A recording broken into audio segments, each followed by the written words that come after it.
We are now live, joined by Mr. E. Michael Jones, who is the author of multiple books and the publisher of Culture Wars. How are you doing today, sir? Good to be here. Great. And it's so great to have you here. Um, let's start off right off the back um, of the situation in Davos. Uh, First of all, for those who may not know what Davos is, could you explain to them what Davos is, and could you explain to them thereafter what was taking place in Davos? Yeah, so the World Economic Forum meets in Davos every year. It's a ski resort, a very exclusive ski resort in Switzerland. The World Economic Forum is basically the group that comes together for globalism. They are basically the man who made it famous was Klaus Schwab, who announced famously that you will own nothing and you will be happy. So this is the oligarchs coming together and telling you what to expect now and for the next a year or so. All right, the shocking thing this year is that basically everybody at Davos repudiated globalism. That's the whole point of them being there. And they're repudiating globalism. So the main event was this speech by Mark Carney, who's the premier of Canada, who is a total insider, oligarch insider, was head of World Bank and so all these operations before he became president of Canada, premier of Canada. And what he said is basically, we've been frozen out. The whole world-based or rules-based order that was established after World War II to prevent war from happening again has been completely disassembled, and it's over. That's what he's saying. It's a shocking statement. Now, I'm saying it has to be viewed in context, and I'm saying we are now at the end of the Third American Republic. Nothing lasts longer than 80 years. The First Republic lasted from 1781 with the founding of the Constitution, 1861, the Civil War. Okay, Second Republic begins with 1865. The end of the Civil War lasts till 1945, the end of World War II. 1945 to 2025 is 80 years. That republic is going out of existence. So one of the main, the founding myth of the Third Republic was the Holocaust. That gave America credibility because they rescued the Jews. It also gave the Jews carte blanche to take over Palestine and create the state of Israel. And over this period of time, their power has increased just exponentially, largely because of transfer of wealth. That republic is coming to an end. And was the republic the foundational institution of that republic, the United Nations? The idea of rule-based law is all being called into question now, largely because of the behavior of Donald Trump, who is basically the key incident here with Donald Trump is he's interviewed by the New York Times. And the New York Times said, "Are you bound by international law?" And then Trump says, "No." Well, then what are you bound by? And Trump says, "My morality, my mind." Now, at this point, you have an entry into the real hidden grammar of America, which is basically Satan's speech in Paradise Lost. The mind is its own place. Virtually every single man who signed the Declaration of Independence was reading Paradise Lost, Satan's speech at this point. And if they weren't reading the speech, they were reading Tom Paine's pamphlet called Common Sense, which quoted Satan's speech over and over again.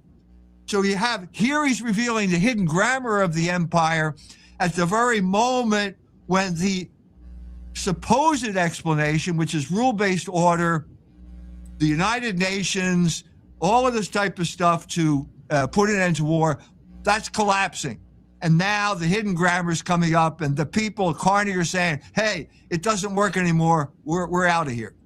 Mm. So do you think anyone in the Trump administration is understanding that? Because it seems like they are going full-blown rogue now, bullying everybody, threatening everybody, and trying to colonize everybody. Well, the man who spoke for Donald Trump was Howard Lutnick.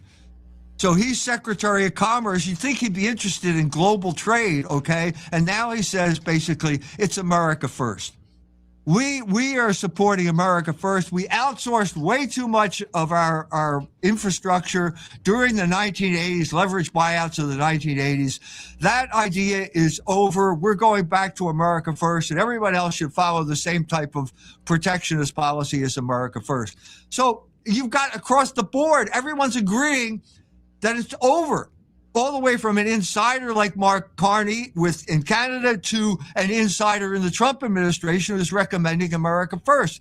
That whole rule-based order concept is over. That's the problem right now. What's going to replace it?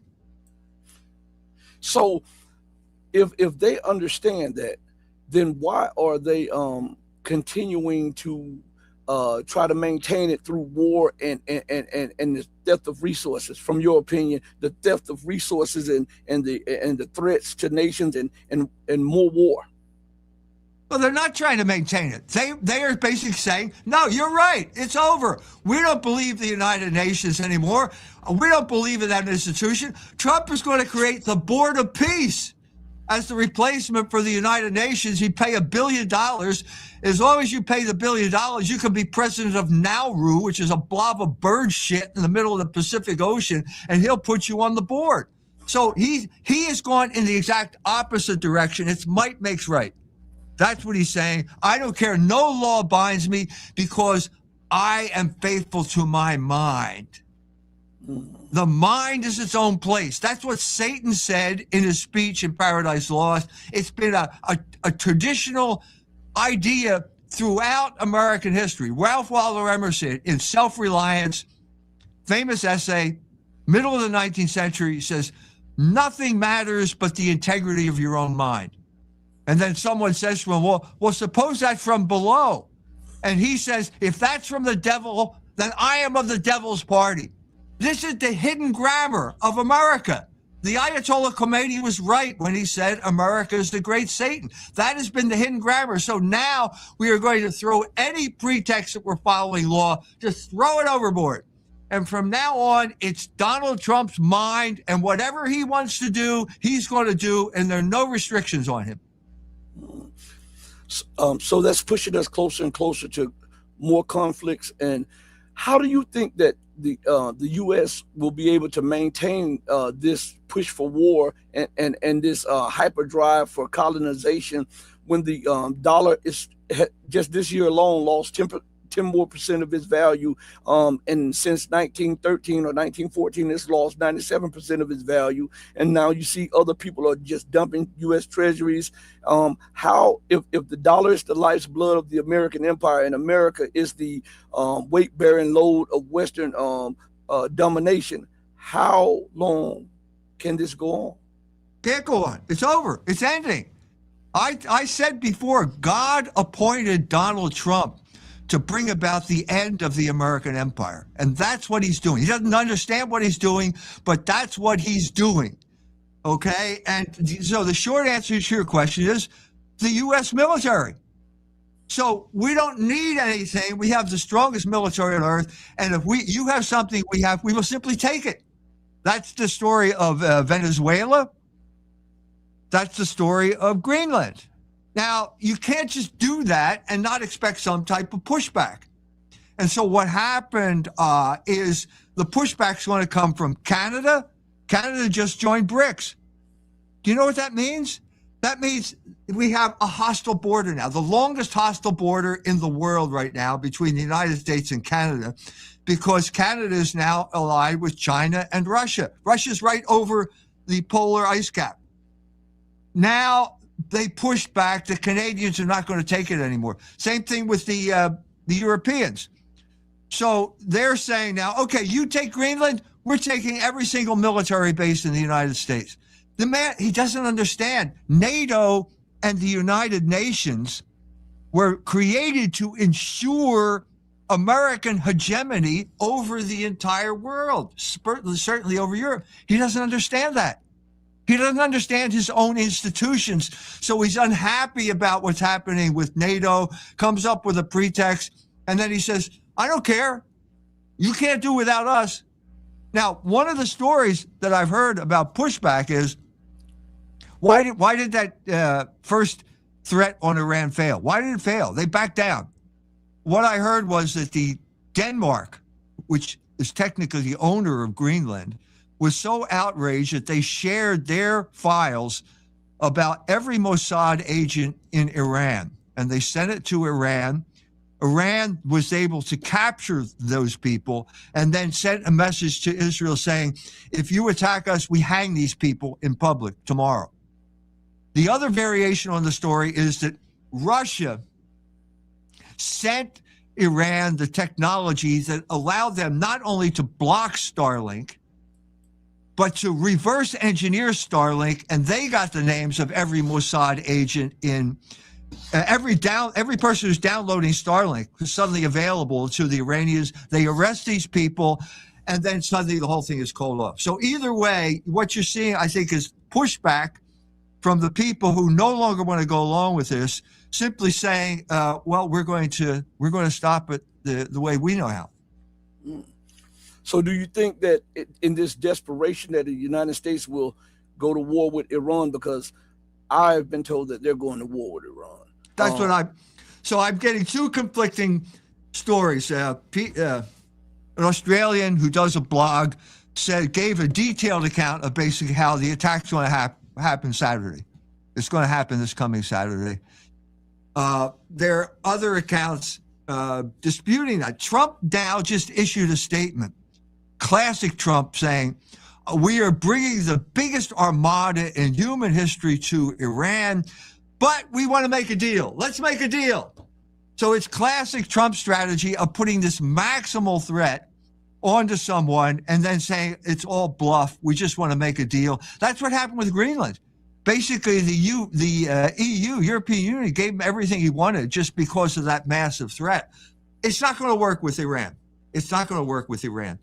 They are not going to. They can't back down because this has been an existential threat for over 20 years now with the Iranians, and so they tried. I mean, I was there in Iran during the thaw in that war, when the Obama administration and John Kerry were trying to negotiate the peace deal.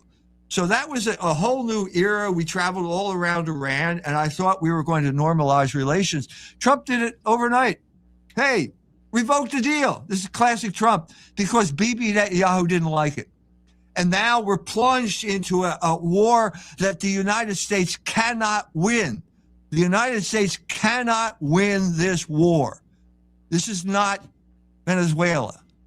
Okay, this is a group of people that almost came very close to destroying Israel the last time around. The Israelis had to ask them to call off the attack because of these Iranian missiles coming in. And those drones and hypersonic missiles have only gotten more accurate since that time. So it's going to be a catastrophe for the West. They will shut down the Straits of Hormuz. Oil prices will go through the roof. That will collapse the derivatives market in New York, and there will be total financial chaos if they proceed. So why do you think they're going to proceed? Well, I know they're going to proceed because of the madness in them and because they've been smitten with derision. But why do you think the thinkers and the strategizers, the strategists are still pushing for war with Iran, knowing the possible outcome of this war? Because they're Satanists. Because when you ask these people deep down, what should I do? They always turn to Satan. What does Satan, you cannot underestimate the influence of Paradise Lost on the American mind. I mean, I said this on Candace Owens. She asked me, so what do you write now? Well, I'm doing a book on Satanism and how the hidden grammar of Protestantism in America is Satanism. I never should have said that. You have to give a detailed explanation. So what does Satan say?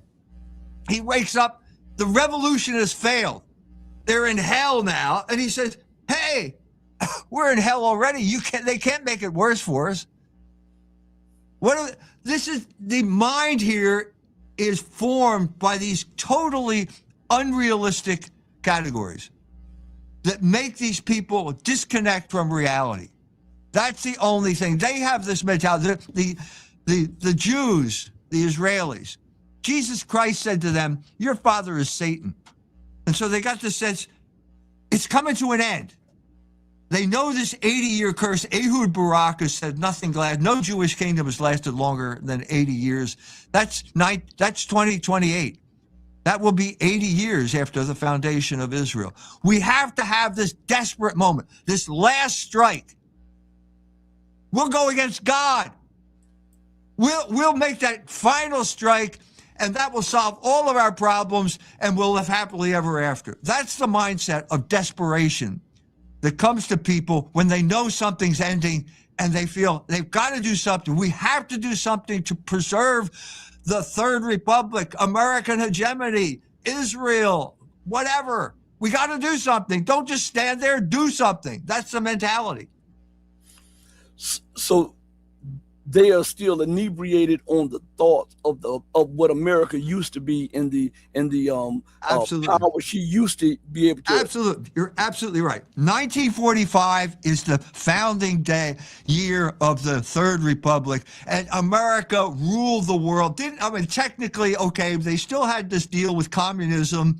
89, that's resolved. America rules the world. This is the end of history. Remember Francis Fukuyama writing, end of history.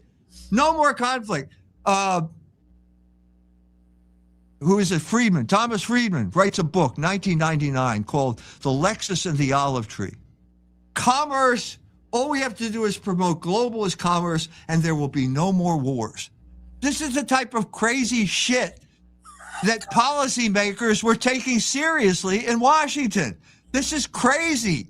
We had more wars after 1999 than ever before in our history because of precisely the globalism that's supposed to end all these wars. I'm saying it was delusional from the beginning. America was delusional from the beginning, but had lots of advantages. You had a whole continent of natural resources that basically was waiting to be exploited. You thought, oh, we're God's chosen people. They got this because they're Puritans, because they believe in sola scriptura. They believe that when you give a Puritan the Bible, he goes to the Old Testament, he says, I'm Gideon, and those Indians are Amalek. It's the same thing Bibi Netanyahu does. He opens the Bible, I'm Gideon, and those Palestinians are Amalek, and I have a right to destroy them, and God will bless me in my genocide. This is the type of people. This is what this crazy religion, this Puritan Judaizing, this is the legacy of this. It comes from Paradise Lost. He was John Milton was a Puritan. He was the third man who signed the death warrant for the king. He was a regicide. He followed Oliver Cromwell, who was a total Puritan fanatic. Okay? Milton should have been hanged. He was guilty. He should have been hanged. And Andrew Marvell, the poet, says he's a great poet. He is a great poet. There's no question he's a great poet. And so he sits down and he says, what lesson can we learn from the failed revolution? And Paradise Lost is the ultimate story of the ultimate failed revolution and how we're still going to pursue that no matter what. In so many words, they're Satan. And you're saying that they want to be like unto the Most High, and they want to forge everybody in their image and in their likeness, regardless to whom or what, at all costs. That's right. So what does Satan say? The mind is its own place. We don't care if it's God. We don't care about anything. The mind is its own place. That's what's motivating Donald Trump. Look, I don't think Donald Trump ever read Paradise Lost. I don't think he ever read a book in his life. But he's inspired by the thing that inspired every seminal American thinker, from Tom Paine, Thomas Jefferson, all the way up to Malcolm X. Malcolm X read Paradise Lost when he was in prison. He was inspired by Paradise Lost. Malcolm X was inspired by it. It's a constant tradition throughout American history. So where's the American? We're talking about this. Do you believe that that they have the wherewithal to put the the foot on the brakes right now. I already know what you're going to say about that, but there it seems like that they are pushing full speed ahead for this war against Persia. I think the latest message of Donald Trump is that he's got his foot on the brakes. This is his negotiating technique. This is what he did to North Korea. Remember North Korea? I'm going to rain down fire from heaven. It sounds like God. He's talking like a god, Zeus, thunderbolts.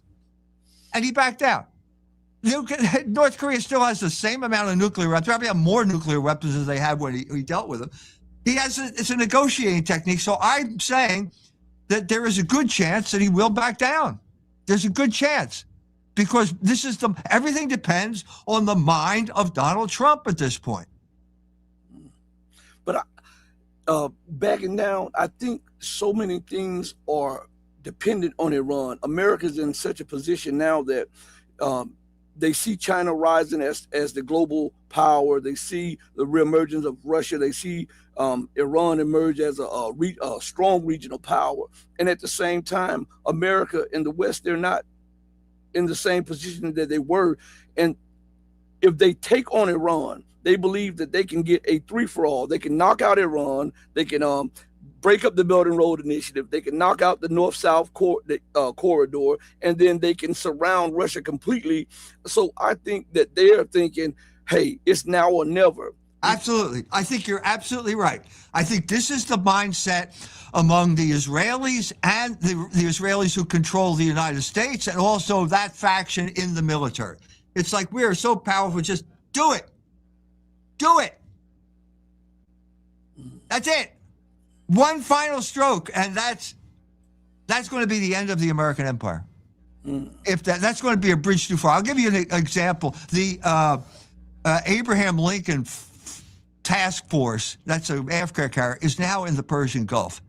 My biggest fear is that there's going to be a false flag operation, that Israel is going to sink the Abraham Lincoln, just the way they did to the Liberty during the 1967 war when the Israeli planes attacked an American ship and then tried to blame it on the Egyptians. This is my biggest fear, that you put yourself in a precarious situation and then Israel might use it as a false flag. Do you believe that this is what I've gotten? Someone told me that China delivered air defense systems to Iran, right, and new radars to Iran so that they cannot be surprised by the stealth fighters, right, or anything. Did you get any information like that? Just what I've seen. It's on the internet. It's on X. If you just go down there and read that, yeah, I think that's true. So they supplied. So that what we have now is exactly the opposite of what you want to do as president of the United States. The fundamental rule of Anglo-American foreign policy is you have to dominate the sea lanes. You have to break up any alliances between on the Eurasian landmass. This was the cause of World War I, when Germany was threatening to ally itself with Russia. We did it when we blew up the pipeline. You cannot allow these people. And so what you have now is your stupid policies, your satanic blindness has brought together the exact coalition that you don't want to bring about. So we now have an alliance between Russia, China, and Iran. That's bad news. That's bad news, because if they succeed, China succeeds in that railway from Shanghai to Rotterdam, we don't need ships anymore. We don't need ships. We have a railroad. If you don't need ships, that's the end of the Anglo-American Empire, because it was based on strangling the sea, total control of the sea lanes. Mm-hmm. One of our viewers, Red Panda Pie, wanted to ask you, in so many words, wanted to ask you, do you think that Trump will stay in 2028? Will this be the last president of the American Republic? Of this republic, yes, absolutely, for sure. This will be the last president of the Third Republic. So Miriam Adelson apparently gave him $250 million. Okay, and Jews, they feel if you've got the money, you can do anything you want. Okay, I think his main problem is going to be the midterm elections. We're way ahead of ourselves here if we're talking about 2028. Let's talk about 2026, the midterms. How's the American voter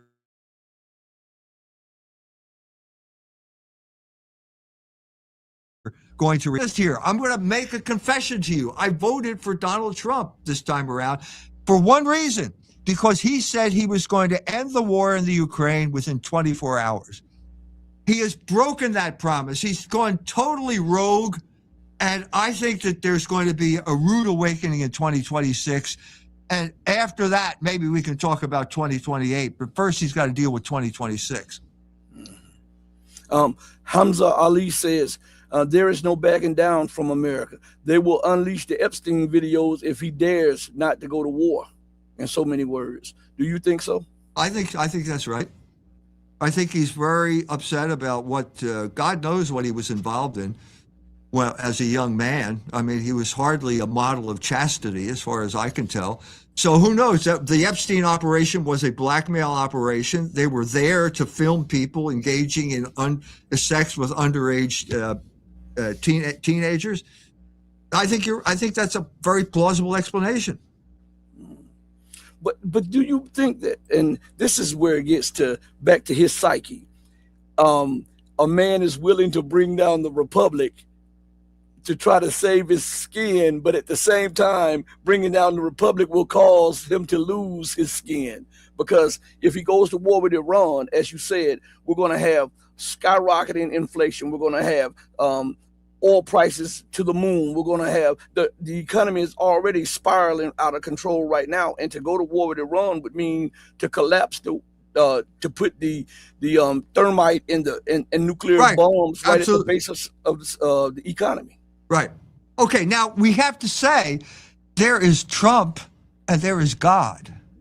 Okay. And I know it's a shock to some people, but Trump is not God. He thinks he is, but he's not.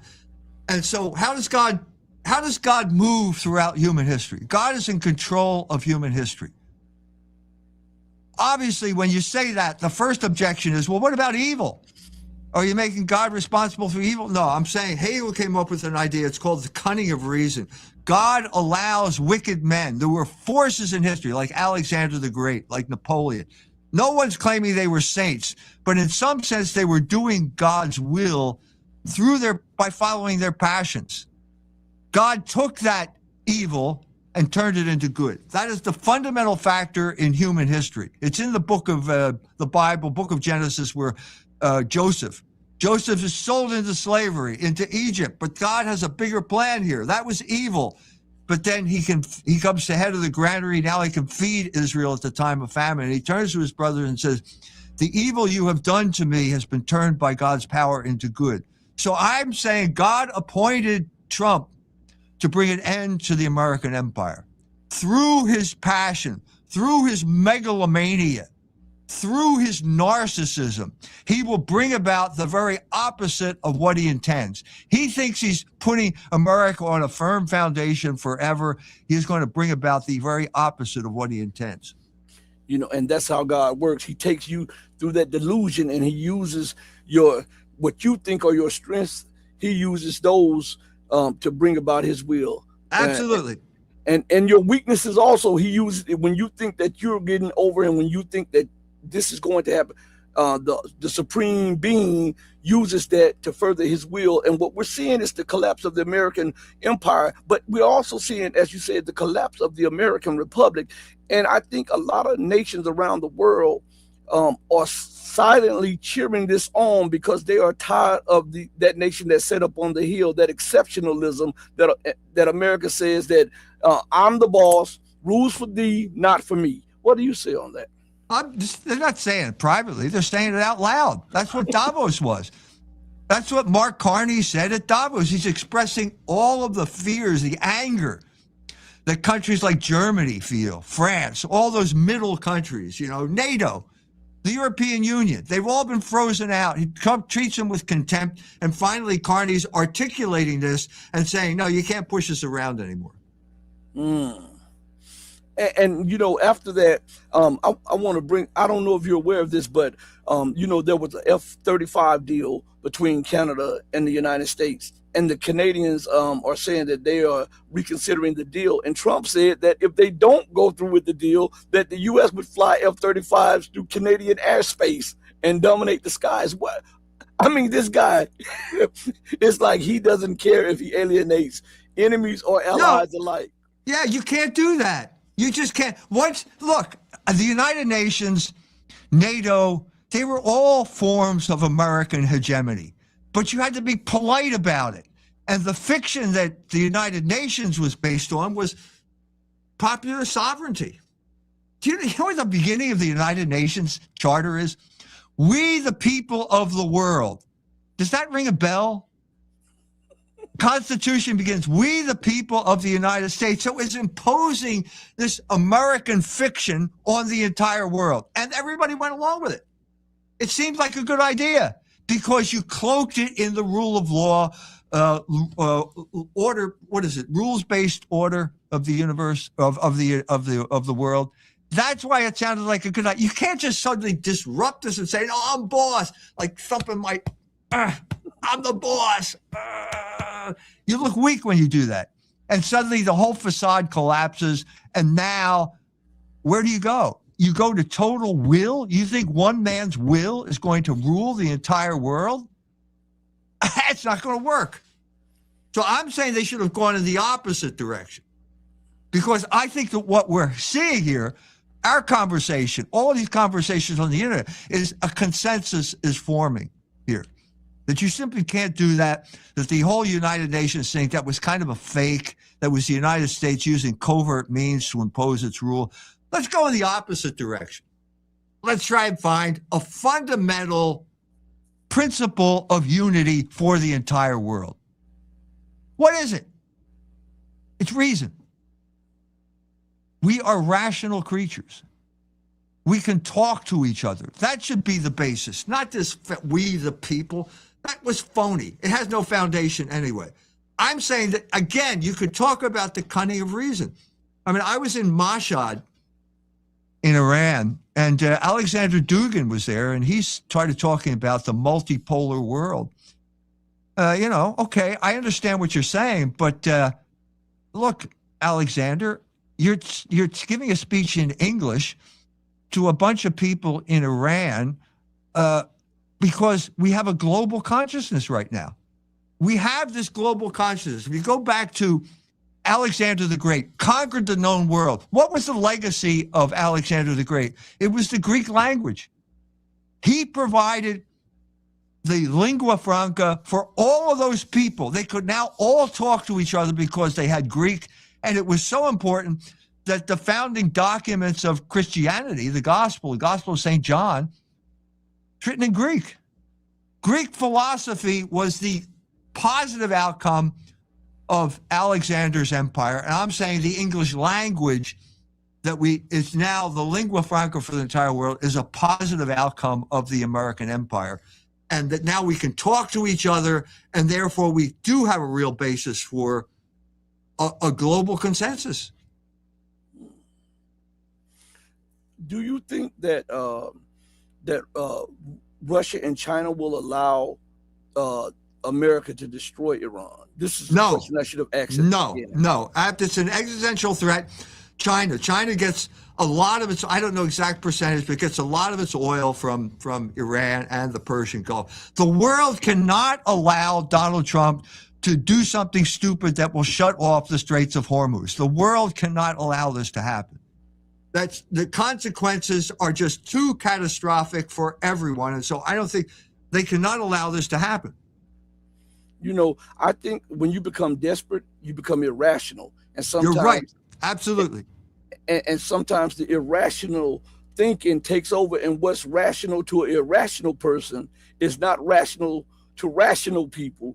And I believe that America is in such an economic, political, social, and technological military bind because she's no longer ascending, she's in decline, while other nations are ascending. I think that in their mind, they're saying, everybody be damned. If I can't rule, I'm killing everybody. I'm burning up everything. I'm going total scorch earth. What did Satan say? Better to reign in hell than serve in heaven. Mm-hmm.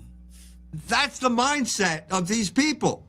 The Israelis, Donald Trump, better to reign in hell. What's the Samson option? Better to reign in hell. We'll create hell on earth, but we prefer to be in hell.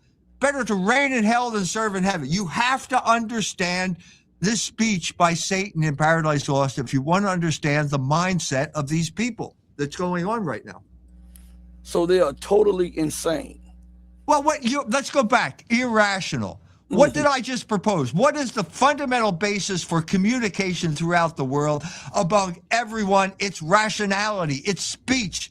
It's the Greek word logos. And I'm saying logos, if you want a foundation of a new universal order, you better put the word logos in the mission statement. That's what we have in common. And I'm saying right now, I'm promoting a Catholic Muslim alliance. Okay, it can be purely negative because we have a common enemy. But it could be positive if we can come to some type of acceptance of logos as the goal for all human life, the basis for all human life, and the goal that we need to achieve. We need universal logos. We need universal reason, the reign of reason over passion. That's what we need. And this is the moment of crisis when I think we have to press forward. This is the alternative. What's the alternative? And there's no more rule-based order bullshit anymore. It's either Donald Trump or logos. That's where we're confronted right now. There's no third option anymore. Do you think that he will continue? Because a lot of people think that he is trying to end the war in Ukraine. I think he's just trying to make it palatable enough so that he can double back later on. And he's trying to free up resources so that he can go to war with Iran and then finally confront China, because I think they've even stated it in their national papers that China is the most pressing threat for American dominance. What do you have to say on those issues? I agree with you. I think you're right. I think there's a desperation now because they don't know what else to do. Whenever you don't know what else to do, you go to force. If you can't speak, you go to force immediately. What is the problem here most of the time? You can go into a situation and you kind of calm it down by talking to the people. That's what negotiators do in hostage situations. That's the fundamental thing that we have to deal with right now. We got to say, no, you can't have this irrational. Nobody's going to follow this. Why should we all just follow Donald Trump and his mind? I mean, really, this is what Mark Carney was saying.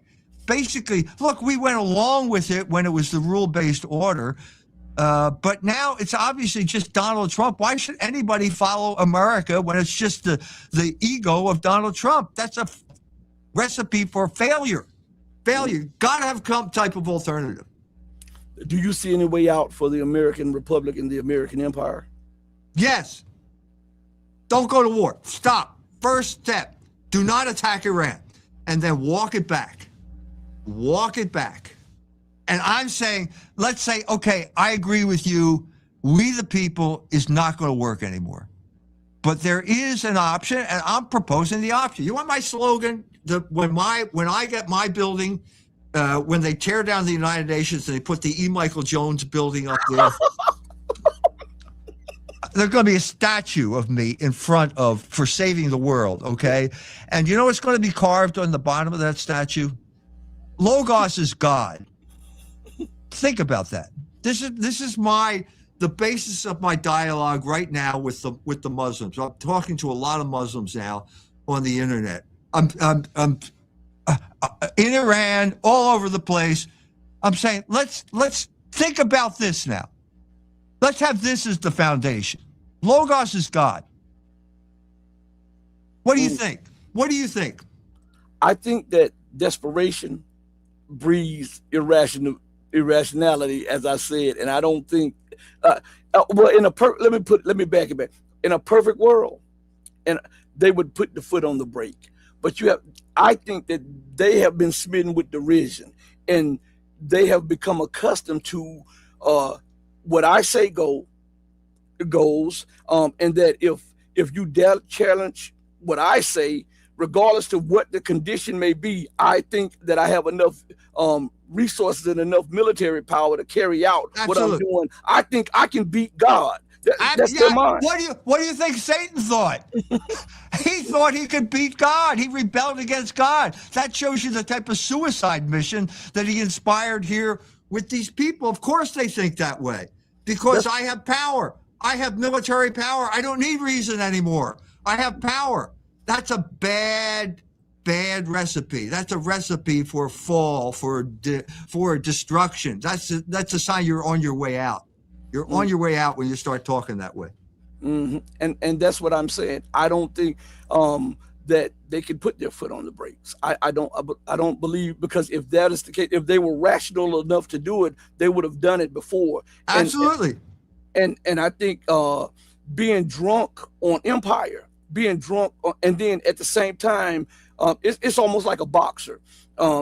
Let me give you an example. This boxer has been the dominant boxer for so long, and he sees the young and upcoming boxer that is quicker than him, faster than him, more popular than him now, and is having more knockouts than him, has a stronger chin than him. This person in his mind is thinking, hey, I still, even though I'm 10 years past my prime, I can beat him. I can beat him. And because I beat everybody before me. And so it's going to be a rude awakening because they don't understand time. His time is over, and he's trying to go against somebody whose time has now come in. And that leads to devastating consequences for the one who's trying to hold on to their reign.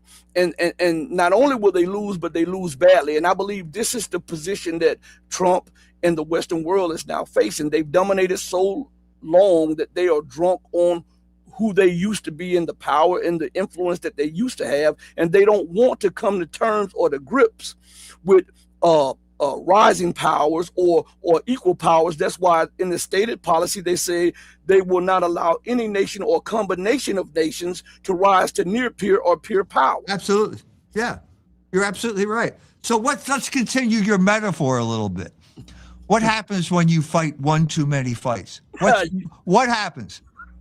You get dementia pugilistica. You get punch drunk. Your mind goes. That's precisely what I see in Donald Trump. I mean, he's now talking about his father had dementia. There's something demented about this. I said, look, I'm going to be honest with you. I think it reminds me of tertiary syphilis. I don't know. When you get syphilis, there's a long history of this. Okay, in America, because Europe from the time of Columbus all the way up to 1945 had no cure for syphilis. And so they had a long history of how to deal with this type of thing. It goes dormant, and then it goes to your brain. And then it starts to, one of the symptoms of it is delusions of grandeur. I'm not kidding here.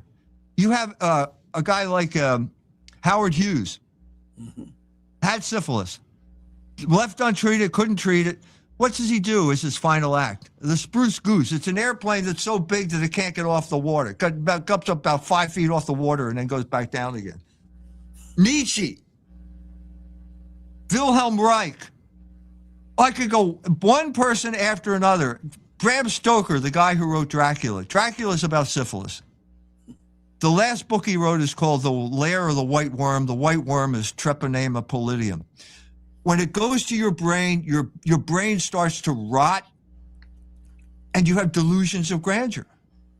I'm seeing this with Trump. The more irrational it becomes, the greater the delusions he has about his power over the world. So there's no coming back from this, because he's, as I tell people that they have now fornicated with America so much economically that they have caught economic syphilis. I use that as and so now I use that as a metaphor, because nations are now trying to run away and get some type of treatment by going to the BRICS or going to the Shanghai Cooperation Organization to get some type of economic penicillin.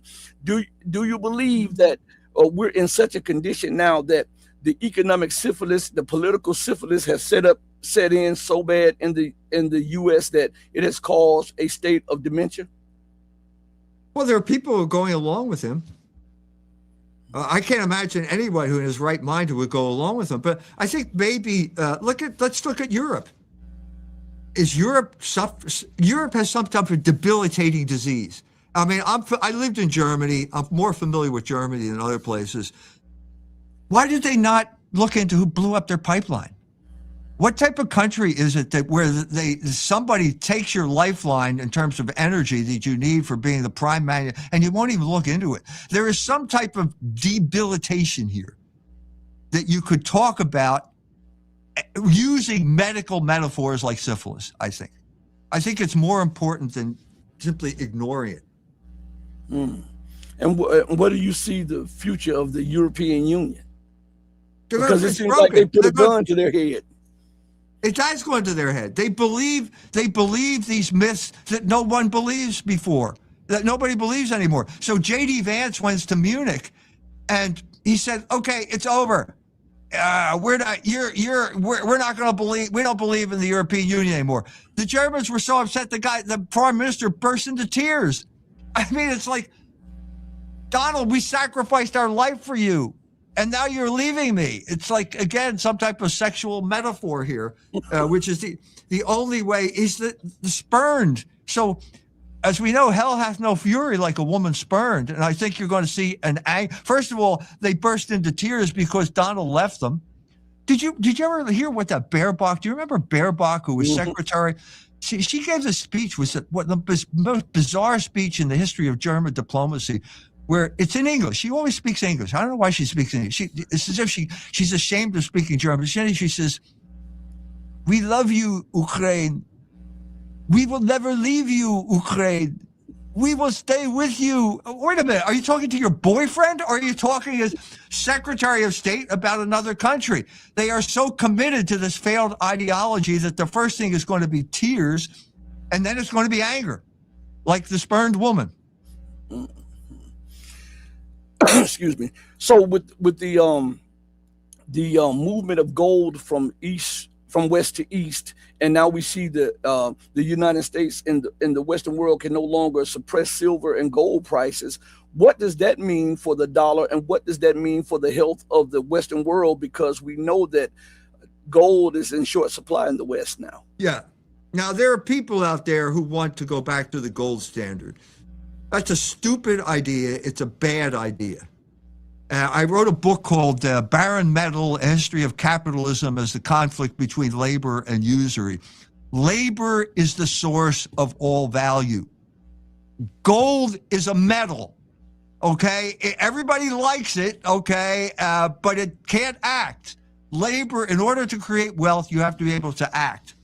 And so there was a time when people, well, I don't want any, we're not going to barter anymore. What do we all accept? You accept the gold standard on small economies, which are not big in any way. At a certain point, human labor gets magnified to the point where there's no amount of anything physical that can represent it. And that's when you have to go off the gold standard, because the gold standard will strangle any type of economy. So if in the short run you can, buy gold, okay, and it's going to go up and then it will go down, this is another act of desperation. Whenever it looks as if the currency is failing, the economic system is failing, people rush out and buy gold and they say, I made a lot of money. That's not economics. The fact that you can make money off of something is not what economics is. Okay, you can put a gun to your head, someone's head, and say, give me your wallet, and that's a way of making money, but that's not economics. And that's what we're talking about with gold here. You need a stable economic system based on the value of labor, because labor is the source of all value. Once you do that, then you will unleash the productivity of your country. Well, how can America do that when she has no manufacturing anymore, and her industries are failing, and as we see, nations are divesting from America? Yeah, it was a mistake. Howard Lutnick said this. It was a mistake to deindustrialize because labor is the source of all value. So now what? You want to shuffle paper on Wall Street? That's not wealth. That's shuffling paper. So now what? Can we get back? And we're talking about very sophisticated manufacturing processes like computer chips. I mean, that's not something you do in your backyard. You need a lot of infrastructure. You need a lot of. Is America willing to put billions of dollars into manufacturing infrastructure? Well, not this America, not the America that's controlled by the Jews on Wall Street. They're happy just making money with usury. That was the problem here. We have to make this fundamental distinction. Your economy, you either choose labor or you choose usury. And if you choose usury, you're going to end up with unrepayable debt and the country will collapse. And that's the point where we're reaching now. $38 trillion in debt. And even more so than that, labor is good, but you have to have skilled labor to do chips and stuff. So it takes decades to train and educate people for that type of work. Absolutely. And America does not have that type of time. She's on borrowed time right now, and so is the Western world. So with that being, do you see an economic collapse, a great economic collapse underway? Yeah, it's a very fragile situation. I'm saying shutting the Straits of Hormuz could bring that collapse about, because we have quadrillions of derivatives based on, it's like insurance. You're betting, well, if this happens, then I will get paid this. Well, one of the biggest ifs is if the oil supply is cut off, then I get paid. Well, no, there isn't enough money in the universe to pay you quadrillions of dollars in derivatives. So that means default, and default means collapse, because it's not going to be 2008 again. You can backstop it. They were stronger then. The world does not have the confidence that it had in the dollar that it had almost 20 years ago. And so and the numbers are much more, they're staggering now. That's the problem. It's way a different order of magnitude, and it could collapse overnight if he does something stupid in the Middle East. Do you now I got to point this out. I have to ask you the question. Knowing Donald Trump, do you think that he's going to do something stupid in the Middle East? All right. After having read his statement, I think he's going to back down. I think that there is, I think that he's going to back down, because that's what he did with Korea. That's what we had before. It's a different situation. If he backs down, next thing you'll see are the videos of him at Epstein's mansion, and the Bibi Netanyahu will turn against them. The Jews will turn against him, and he will be a lame duck for the next 2 years. I think that's the alternative right now. Do you think that he will do that? Because this man he's egotistical now, and look, this is speculation. You could be right. In other words, I talked about Satan.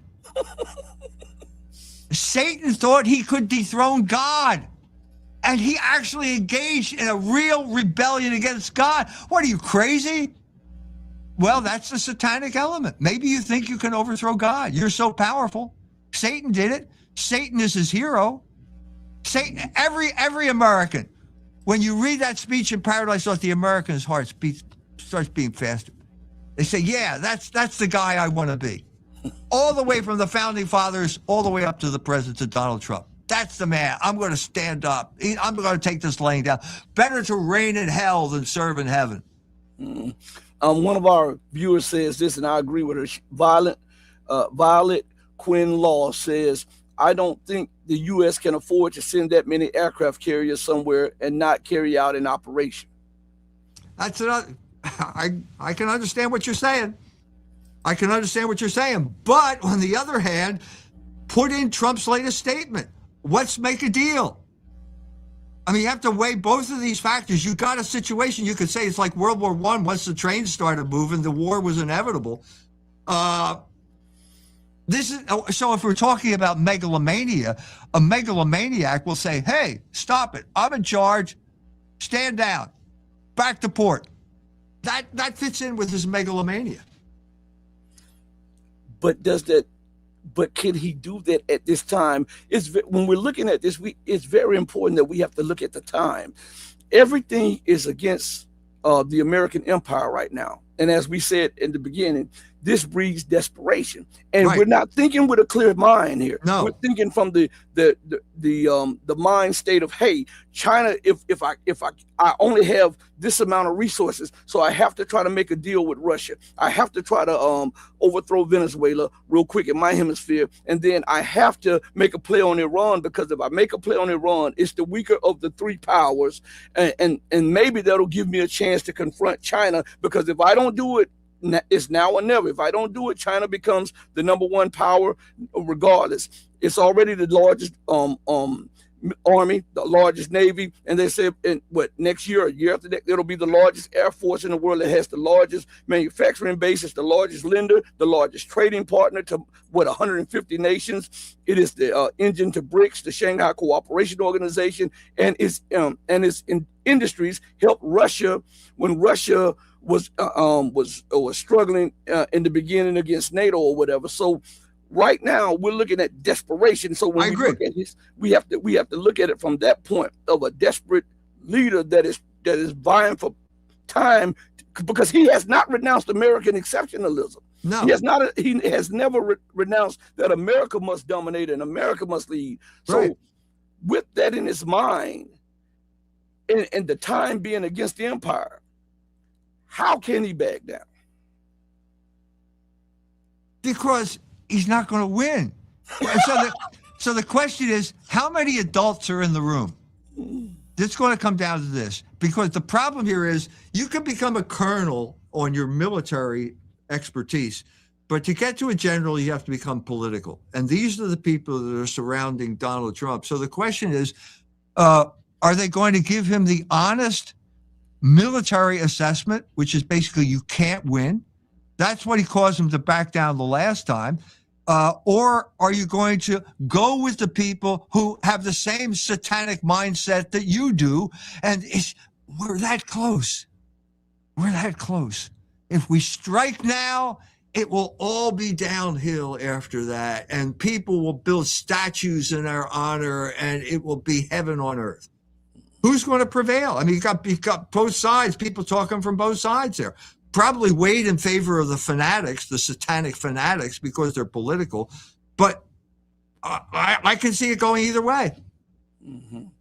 One of our viewers, and we only have a little bit more time, everybody, because Mr. Jones is giving us a lot of time. So it's Grizzly Martin 1 says, one question, Michael. What ally of Iran could Trump attack that really hurts Iran? An ally of Iran that Trump could attack. Yeah, I'll tell you, there are two: Russia, China. Good luck. Good luck. So again, thank you so much for joining me. I got to get you back on the platform again. It's been too long. We haven't been able to sit down and really converse like this, and I really enjoyed the show. Thank you so much for joining me. Thank you today. And thank you for having me. And I'll send you the video in a few minutes. Thank you. Okay. And, all right. Be Thank you. safe. Everybody, Salam. listen. Salam. Well, thank you. Salam. Yes. Salam. Yes. Thank you. Now, everybody, listen. I often say this. I have to say this before I go off there. Do right by others. Not because there's some material gain or some accolades to be had, but do right by others because it's the right, the humane, and the godly thing to do. Because even when no one else is watching you, remember that God Almighty is watching you. As my late, great, and beautiful and wonderful mother would always say, God looks high. He sits high on the throne of power, but he looks low at the actions of man. Know that I love each and every one of you who loves truth. But know that the love that I have for you will always pale in comparison to the love that God has for you. Until we next speak again, stay strong, stay true, but above all things, remember to stay righteous. Hey, mama, your baby boy loves you more than life. Thank you, everybody, for joining me. Hit the like button and subscribe and share. We're out of here. Thank you. Peace. Peace.